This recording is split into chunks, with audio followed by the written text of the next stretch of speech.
Morning, gentlemen. It's Sunday the 6th. Geez, it's not even 7 o'clock. The sun's cresting right over there in front of the yard. It's actually starting to come back in once I figured out what I was doing wrong. Already went for my walk. There's Juarez, Mexico down there. Anyways, I'm going to do this video for a young man who is, his moniker is Ancient Carnivore, and there's 4 numbers after it. I think it's a 4287 something else. I'll tell you exactly what it is. But he asked me a couple questions, and then he asked me for some advice that I think would help any of you guys if you're dating or looking to try to find a traditional woman. And I know this is not part of the men go their own way or the red pill manosphere type, but there are some guys out there. Wow, the sun's right there. The sun's beating up that part of the yard already. So anyways, backyard, try to crouch down. So, geez, got me right top of the head. There's the Franklin Mountains, blooms, all kinds of good stuff happening out here. So let's go back inside, sit down. I got a good Texas pecan roast, cup of coffee rolling. Got some notes, and I'll read you some of the things he commented on and some of the things he asked me for. He wanted to know what I did when I was dating, how I found my second wife, and I'll just start there. When I married my first wife, I married her because she had a pretty face, big butt, big boobs. I wish I could tell you that it was more than that, but it wasn't. So, and rather than just fool around with her and walk away, I proposed to her, she accepted, and we got married. And it's all a whirlwind. Once I did that, because I was really never successful during the time of our marriage, and that was 30 plus years later. I was not a good husband. I was not a good father. In fact, I was probably, if you could look at some of the worst fathers on planet Earth, I would be right up there near the top. Unfortunately, and that's why my 2 sons don't really talk to me. Duke James and Derek Joshua, they don't talk to me. They're both DJs. That's a story in itself. So anyways, so as we spend our life together, when we got married, my wife was probably between 90 and 95 pounds for like the first 2 years. And she had a child, and she put on at least 20 pounds. And then after our second child, she put on an additional 20 pounds. And then she just didn't care. She would eat what she wanted. She would eat like a large pizza by herself. She wouldn't listen to me. Anyways, doesn't matter. And we just simply grew apart. So I decided that I wanted to be happy. And I pretty much by that time had learned what I didn't want in a wife. I knew what I was looking for. So I had a list of demands. I had a checklist. I literally had a checklist of things that I would go over with the girl on our first date. And all I had to do, because I was retired and had plenty of money, was get up in the morning, go to bed at night, and in between there, go on at least 3 dates every day. I started out with 3 dates, and sometimes in the evening, I would stack a date at 6:45 or meet a girl after work at 5:45 at some local bar she knew. And then after that, have one at 7 o'clock and then one at 9 o'clock at night. So I'd have about 4 or 5 different dates during the day.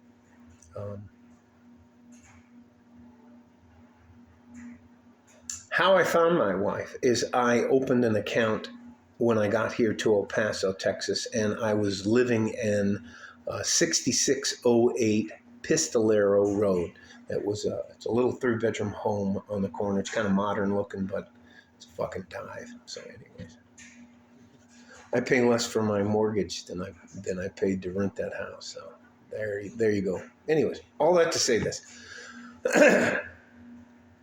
And I got on Match.com. I built my profile up, and I don't think any of you have ever seen me. I used to have a full, bushy head of hair and a full beard. So how I look back then when I was dating, and I'm going to try to get you my driver's license. My driver's license photo, so you can see that photo of how I used to look as opposed to how I look now. When I'm going to try to give it to you without, this is my, I'll try to cover up too much of it, not too much of it, but here's the,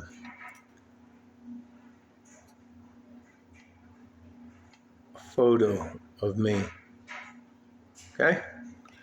So I look kind of like a mixture of Kenny Rogers and Grizzly Adams. And I didn't realize how that beard and bushy hair distracted from my appearance. So one of the things that has helped me out a lot is if I'm actually going on a date that I think is important, I'll shave. And if I haven't had my hair cut in a while, I'll get my hair either slicked down or cut back, or get a good fresh haircut. That's just something that has worked out way better for me than running around looking like a almost 6'2", shaggy, beardy guy. So, not that if that's how you want to roll, that's how you want to roll. But I found out that being clean shaven and your hair kempt is a better way to go. When I was dating, I would automatically disregard, I'd finish the date, but I would disregard a woman who was obese. I'm not wasting my time again with somebody, because when a woman meets you, she has a facade on, just like you do. And there's a lot of things that women just simply can't hide. They can't hide the shape of their face, the shape of their body. I guess they can with Spanx, but they can't really hide too much. So if you were, and I judged the women, and you normally 98% of the women just simply didn't even qualify for a second date. They just didn't qualify. And I'm talking about AUSAs, Assistant United States Attorneys. I'm talking about agents for the FBI, Border Patrol, nurses, doctors, orthopedic surgeons, business owners, real estate agents, police officers, anybody. A firefighter, no, 2 firefighters, and a girl who fought in MMA, who still fights in MMA, bartenders, bar managers, those kind of people. Just any walk of life I didn't exclude from a date. I would always pay for that date, which I had the money to do so, and that's just it.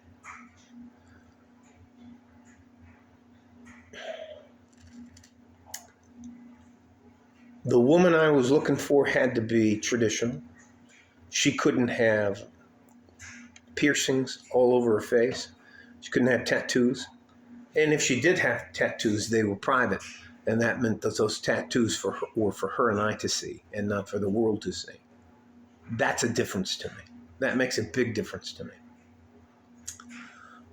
Was she loud? Was she rude? Did she actually listen to the things that I was saying? Or was she too busy talking and running her mouth to where she wasn't interested in anything than me? Did she put her phone down? Did she put her phone away unless it was her mom or something important? Was she good with her family? Did she give off a decent vibe? And I think the perspective of all of this is, at the time when I was dating in 2016, I knew what I provided. I knew what I could provide for a woman. And I specifically moved down to the border to find a woman who might be looking for an advantage in life. Because of what I did for the government for such a long time, if I put my name next to yours and vouch for you, you were going to get fast-tracked into becoming a U.S. citizen. And that is a factor. And if it makes me creepy for doing that, I did that willingly and knowingly that was part of the deal. I knew what I had to offer. I knew that if you came with me, I was going to change your life for the better. The computer just, the Roku TV just shut the computer off. And I wasn't going to settle for anything less than I felt I was qualified for. I did not want a woman. My criteria was she couldn't be married. She couldn't have kids. She couldn't have a super high body count. And at my age in the 50s, you got to have, hopefully you've slept with a few people. If not, you got some, if you're a virgin at that time, I may not want to fucking unpry that stuff. Spiders down there open their legs and it goes like dust comes flying. Anyways, I'm just being, I'm not as funny as I think I am. But again, I truly believe, if you want to find a good traditional woman, and if they made it past the first date, which 99.9% of them didn't, they got a second date. And the second date was always, I want to meet your family. At least meet your mom and dad. I wasn't messing around. I didn't want to waste your time or my time. If you were a good candidate, yes, of course I wanted to meet your friends and your family and stuff like that. Does she have lifelong friends? Is she good to people? Can people depend on her? Does she have a good relationship with her mother? What does she think about her father? That's a big deal. She has daddy issues or shit like that. So, and then at some point in time,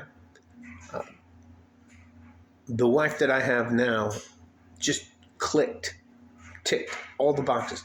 Do we fight? Yes. Do we argue? Yes.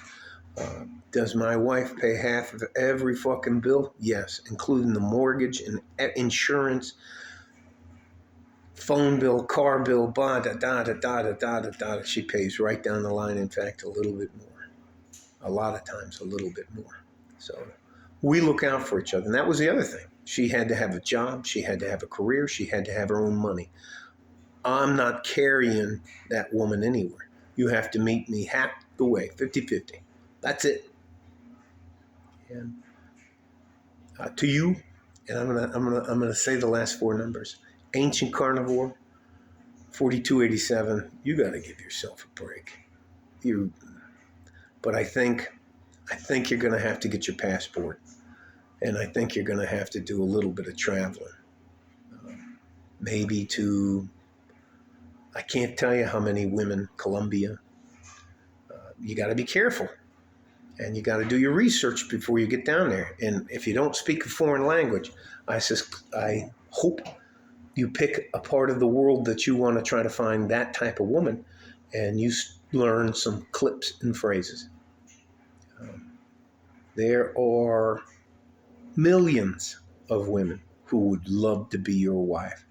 They're just not within 150 miles, 20 miles, 50 miles, 100 miles of your front door. They're out there.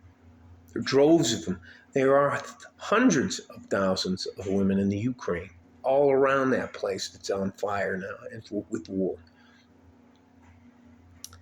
And come up, you have to sit yourself down and, what do I want? I wanted a woman with her own money, her own ability to make money, to earn money legally, and not stripping and not slinging or selling drugs or selling some online bullshit or something like that. Have a legitimate career. Be a semi-professional, at least. Not slinging drinks, not being a waitress, none of that shit. And you got to sit her down and tell her, hey, look, this is what I can do for you. This is what I expect out of you. And do you agree or disagree? And if you're shopping, and that's what I called it. I said, and even on the first date, I would tell them, oh, I'm shopping for a wife. I'm looking for a wife, the future Mrs. Forsyth. And they like that, fine. If they don't like that, that's fine. But they're out there. Ancient Carnivore 4287. You're going to have to travel a little bit. It may be uncomfortable at first because it's the unknown, but pick